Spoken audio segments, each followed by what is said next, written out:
Murder को छुपाने का एक अनोखा तरीका, वो भी अनोखे इंसान यानी एक डिटेक्टिव से, जो कि मर्डर के छुपे राज बाहर निकालता है। सोचो, जब उसे मर्डर छुपाना होगा तो वो किस हद तक जाएगा। आज हम एक्सप्लेन करेंगे 2014 में आई सस्पेंस से भरी south Korean thriller movie a hard day, जिसका सस्पेंस आपको पूरी मूवी में बात कर रखेगा।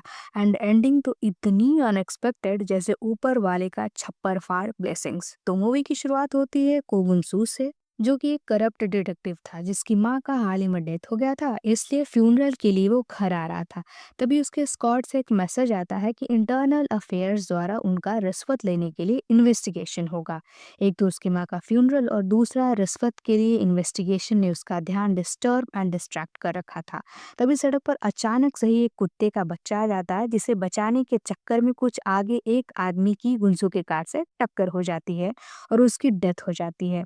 इलाका पूरा खाली था। वंशु कार से उतरकर आदमी की कंडीशन चेक करता है तो मरा देखकर वो घबरा जाता है। तभी दूर से एक पुलिस की पेट्रोलिंग कार देखकर वो और सहम गया। उसने पुलिस को कॉल करने का सोचा, पर डेथ केस की वजह से उसने ऐसा नहीं किया।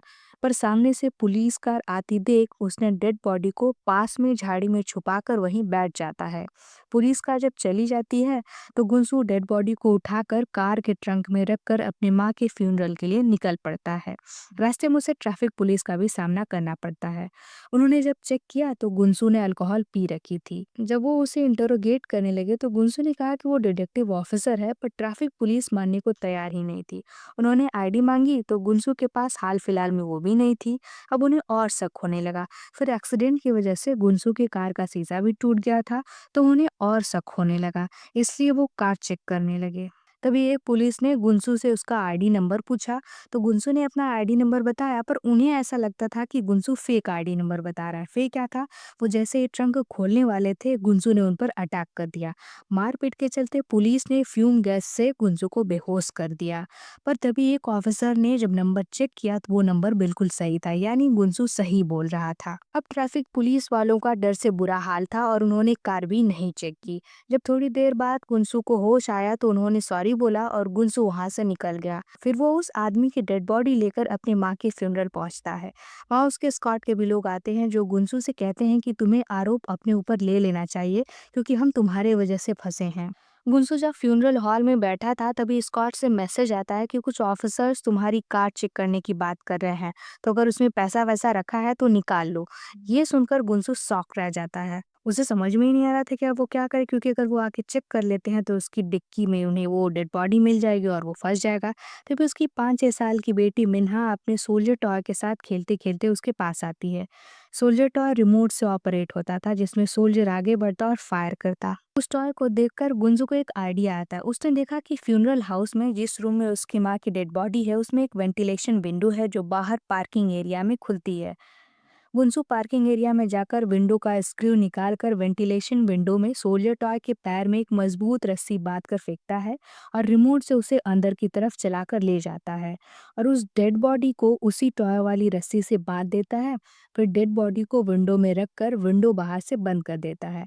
फिर भागकर मार्केट से हीलियम बलून का गुच्छा लाता है, जिसमें लगभग 10 गुब्बारे होते हैं। फिर वो फ्यूनरल होम डायरेक्टर के पास जाता है और उनसे कहता है कि वो अपनी माँ के साथ कुछ समय बिताना चाहता है, उसे उनके पास बैठने की परमिशन दे दे। डायरेक्टर मान जाता है और फ्यूनरल रूम जिसमें उसकी माँ की डेड बॉडी थी उसे खोल देता है। डायरेक्टर हीलियम बलून का पूछता है तो गुंसू कहता है कि ये मेरी बेटी के लिए है। फिर वो अपनी माँ के पास बैठता है और जब डायरेक्टर वहां से चला जाता है तो गुंसू दरवाजा अंदर से बंद कर लेता है और हीलियम बलून को यूज करके सीसीटीवी कैमरे को ढक देता है, जिससे रूम के अंदर क्या हो रहा वो सिक्योरिटी को पता ही नहीं चलता।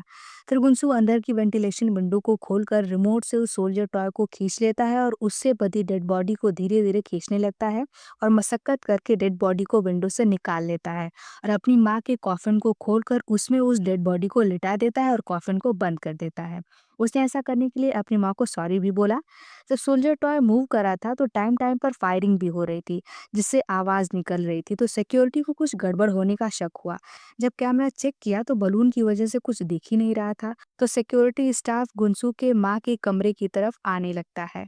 गुंसू जल्दी-जल्दी कॉफ़िन तो बंद कर देता है, पर जैसे ही बंद करता है वैसे ही उस आदमी का मोबाइल बजने लगता है जो कॉफ़िन में बंद था। अब गुंसू के पसीने छूटने लगे। इधर सिक्योरिटी आ रही, उधर फ़ोन बज रहा। गुंसू करे तो करे क्या? वो भगवान से मनाता कि फ़ोन बंद हो जाए। वो अपनी मरी माँ से भी प्रे करता कि माँ फ़ोन बंद करा दो प्लीज़, प्लीज़, प्लीज़। एंड माँ की आत्मा ने अपने परेशान बेटे की आवाज़ सुन ली और फ़ोन बंद हो गया।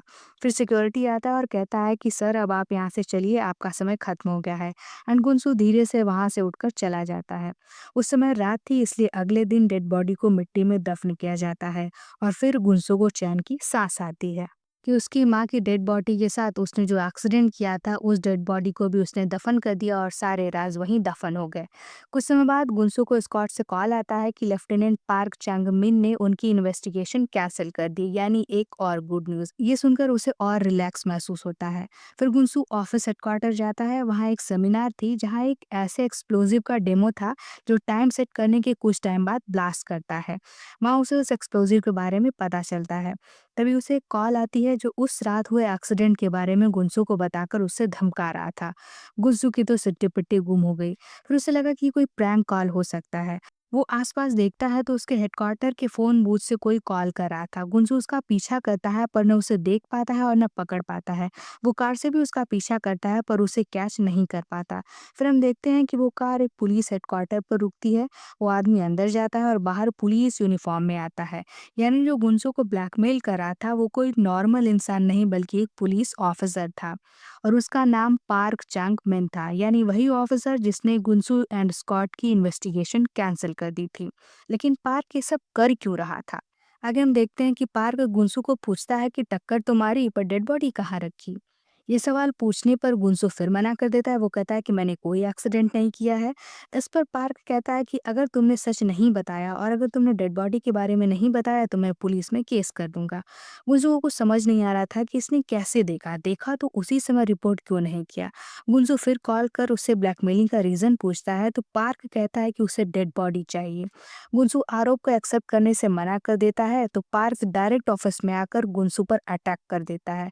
स्कॉट के लोग उसे रोकते हैं तो पार्क कहता है कि अरे सॉरी, मुझे लगा कोई और है, मैंने गलती से उस इंसान को समझ के तुम्हें मार दिया, मुझे माफ कर देना। बाद में स्कॉट वाले बताते हैं कि ये वही पार्क है जिसने इन्वेस्टिगेशन कैंसिल कराई थी। फिर पार्क वॉशरूम जाता है तो गुंसू भी उसके पीछे पीछे जाता है और वहां होती है दोनों में घमासान युद्ध और विजयी होता है पार्क। अब थक हार कर बेचारा गुंसू मान लेता है कि उसने एक्सीडेंट किया और डेड बॉडी को भी लाने को मान जाता है। इधर गुंसू के स्कॉट को एक टिप मिली थी और उन्हें ली नाम के क्रिमिनल को खोजना था। लेकिन जब गुंसू ली की फोटो देखता है तो वो दंग रह जाता है क्योंकि ली तो वही आदमी है जिसे गुंसू ने कार से उड़ा दिया था। यानी मुसीबत पे मुसीबत। स्कॉट ली के अड्डे पर जाता है पर ली वहां नहीं मिलता। जिंदा रहे तब तो मिले। लेकिन ली का अड्डा वहीं था जहां गुंसू ने एक्सीडेंट किया था, इसलिए गुंसू चोरी से सड़क के पास झाड़ियों की तरफ जा ही रहा था। तभी वहीं सड़क पर एक ऑफिसर रात में हुए एक्सीडेंट की खोजबीन कर रहा था। यानी तीसरी मुसीबत। गुंसू ऑफिसर से इनडायरेक्टली डिटेल्स निकलवा रहा था तो ऑफिसर कहता है कि कैमरा चेक करने पर सारा डिटेल सब कुछ अच्छे से पता चल जाएगा। गुंसू को यकीन हो गया कि अब तो वो पकड़ा जाएगा। फिर वो स्ट्रीट कैमरा चेक करने चले जाते हैं। गुंसू के साथ उसका कलीग डिटेक्टिव चॉय संग हो भी था। जब कैमरे में कार दिखी तो चॉय ने यूं ही कहा कि गुंसू, इस कंपनी की तुम्हारी कार भी है ना? फिर वो नंबर प्लेट चेक करके देखते हैं तो कुछ क्लियर नहीं होता और तब गुंसू को थोड़ी राहत मिलती है कि चलो बाल बाल बचे, क्योंकि कैमरे में उस गाड़ी का नंबर प्लेट दिख ही नहीं रहा था और जब तक नंबर प्लेट नहीं दिखेगा तो कैसे आइडेंटिफाई कर सकते हैं सिर्फ इस बेसिस पे कि कार किसी एक स्पेसिफिक कंपनी की है। वहां से निकलकर गुंसू सड़क किनारे एक कार पर जोर से टक्कर मारता है जिस वजह से उसके कार की बोनट डैमेज हो जाती है। इसलिए उसने बोनट चेंज करा दिया ताकि कोई उसकी कार पहचान न पाए कैमरे की कार से मिलाने पर। लेकिन ट्रैफिक पुलिस की तरफ से चालान आती है जिसे देखकर चॉय को कुछ अजीब लगता है। इधर पार्क गुंसू को डेड बॉडी हैंडओवर करने के लिए ब्लैकमेल कर रहा था और उसका स्क्वाड अभी भी ली के सर्च में लगा हुआ था। वो ली का फोन नंबर ट्रैक करते हैं तो उसकी लोकेशन गुंसू के माँ की कब्र के आसपास दिखाता है। वो वहां जाते हैं पर फोन का जमीन में अंदर दफन होने के कारण पिन पॉइंट लोकेशन उन्हें नहीं मिलती तो वो वापस आ जाते हैं। रात में गुंसू चोरी से अपनी माँ की कब्र के पास जाता है। कब्र खोद कर ली को बाहर निकालता है और सोचता है कि आखिर ली के डेड बॉडी में ऐसा कौन सा राज छुपा है जो पार्क डेड बॉडी मांग रहा है। गुंसू देखता है कि ली को 2 गोलियां लगी थी।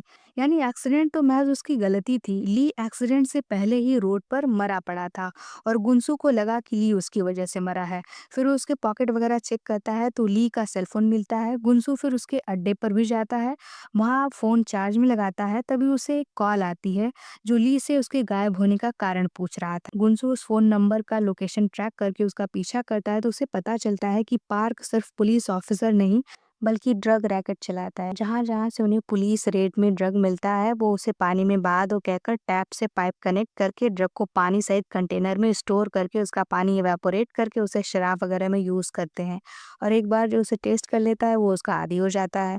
ली भी उसके गैंग में रहता है, पर ली उसके लॉकर की चाबी चुरा कर भाग गया था, इसलिए पार्क उसे खोज रहा है। गुंजू ने पूछा कि उस चाबी के बारे में तुम्हें और क्या पता है? तो उस लड़के ने कहा, मुझे नहीं पता, पर ली सारी इंपॉर्टेंट चीज़ें अपनी बॉडी के पास ही रखता है।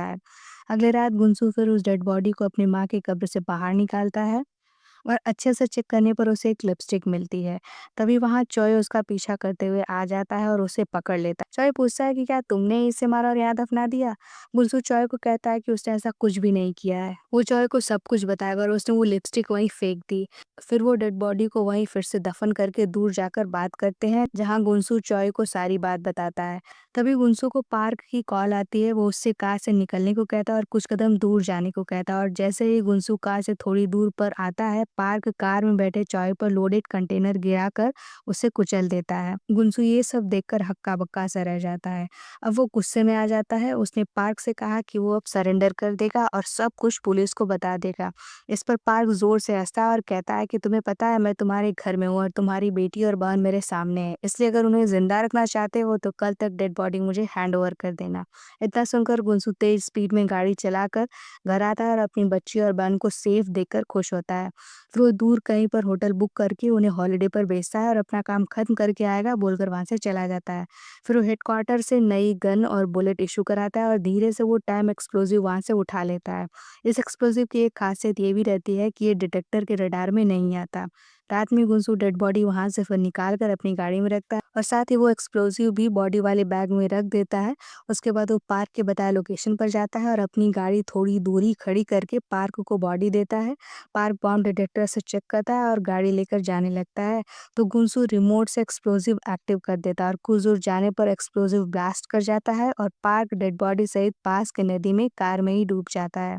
फिर गुनसू अपनी गाड़ी लेकर वहां से निकल जाता है। वो अपने घर आता है, सुकून से नहाता है और अपनी फैमिली के पास जाने लगता है, पर जैसे वो दरवाजा खोलता है, उसे सामने पार्क खड़ा मिलता है, यानी पार्क भी सख्त जानता है, एक्सप्लोजिव से बच निकला। फिर दोनों की घमासान फाइट होती है और छीना झपटी में पार्क के हाथ से गोली चल जाती है जो फिश टैंक पर लगती है। टैंक का शीशा पार्क पर गिरता है और पार्क मर जाता है। इन सब के बाद गुनसू पुलिस को कॉल करता है, इन्वेस्टिगेशन स्टार्ट होती है, नदी से कार को निकाला जाता है और फिर टीम की अपनी बेइज्जती होगी कि पुलिस ऑफिसर खुद ड्रग में इन्वॉल्व था, इसलिए गुनसू को केस से रिहा करके केस क्लोज कर दिया जाता है। पर गुनसू इतना सब महज 2-3 दिन में ही झेलने की वजह से जॉब से रिजाइन कर देता है। फिर वो अपने बहन के द्वारा बताए गए फूड वैन बिजनेस में लगने का मन बना लेता है। उसके बाद गुनसू फैमिली के साथ अपनी माँ की कब्र के पास समय बिताने जाता है। वहाँ मिन्हा को वही लिपस्टिक मिलती है जो उस रात गुनसू ने फेंक दी थी वहीं पर जब चोई ने उसे पकड़ा था। गुनसू जब लिपस्टिक खोलता है तो वो एक चाबी होती है, यानी वही चाबी जिसे पार्क खोज रहा था। अगले दिन गुनसू टपोरी वेश में उस लॉकर वाले के यहाँ एक छोटा सा बैग लेकर जाता है। लॉकर मालिक पूछता है कि कितना पैसा चाहिए, तो गुनसू कहता है लगभग सब। इस पर लॉकर का मालिक कहता है कि लगता है वॉल्ट यानी सेफ का मालिक तुम्हें कुछ गलत बताया है, पर फिर भी जाओ लॉकर खोलो। गुनसू अंदर जाता है और लिपस्टिक पर ही लॉकर का पासवर्ड भी लिखा था, जिसे डालते ही लॉकर तो खुल गया, पर सामने का नज़ारा देखकर गुनसू के तो होश ही उड़ गए। उसके सामने नोटों की गड्डी इस कदर रखी थी जैसे बुक स्टोर में बुक्स। इतने पैसे, इतने पैसे, इतने पैसे कि उनको ले जाने के लिए बैग की नहीं ट्रक की ज़रूरत पड़ती। एंड मूवी का यही द एंड हो जाता है। इस थॉट के साथ कि इसीलिए पार्क इतना परेशान था डेड बॉडी के लिए, क्योंकि पूरे जीवन की काली गाड़ी कमाई की चाबी ली ने ले रखी थी। इसीलिए पार्क ने गोली मारी, फिर किसी तरह ली पार्क से तो बच निकला, पर रास्ते पर आते आते उसकी जान चली गई और कुत्ते को बचाने के चक्कर में जब गुनसू की कार के सामने अचानक ली पड़ा मिला तो गुनसू को लगा उसने एक्सीडेंट कर दिया और उसकी वजह से ली की जान गई है। और जो पेट्रोलिंग ऑफिसर उस समय वहाँ आया था वो कोई और नहीं बल्कि पार्क ही था। चलो प्रॉब्लम तो बहुत झेली गुनसू ने, इंग्लिश टॉयलेट प्रोजेक्ट में मुँह भी डाला गया पर उसका फल ट्रक भरे पैसे के रूप में मिला। वैसे आपको ट्रक भरे पैसे मिलने के चांसेस हो तो क्या इस टाइप की जान, जॉब, लाइफ, फैमिली जोखिम में डालने की हिम्मत करेंगे? फिल्में में आओ, see you in the next movie. Explanation ठीक-ठाक हो तो सब्सक्राइब करने का ज़रूर सोचिएगा। Good bye.